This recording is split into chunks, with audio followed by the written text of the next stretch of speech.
নমস্কার বন্ধুরা, সিম্পল লাইফে প্রতিদিন অন্য একটি ব্লগে স্বাগতম জানাচ্ছি। আশা করি তোমরা সবাই ভালো আছো আর আমরাও ভালো আছি। সকাল সকাল চা, মুড়ি আর চিপস খেয়েছি। তারপরে দুপুরে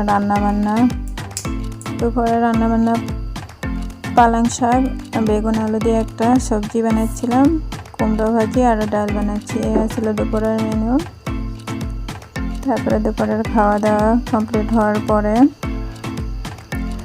আমরা বিকালবেলা একটু ঘুরতে বেরিয়েছিলাম, আমি আর মনা। এক মাসির বাড়ি গিয়েছিলাম, সামনে মাসি একটা বাড়ি গিয়েছিলাম। তারপরে মনা কি বলছিল জানি, ভিডিও করছিল।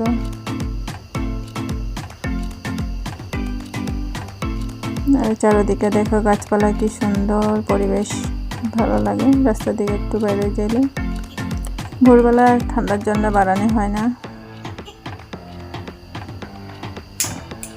প্রচুর ঠান্ডা পড়েছে এদিকে। ভিডিওটি ভালো লাগলে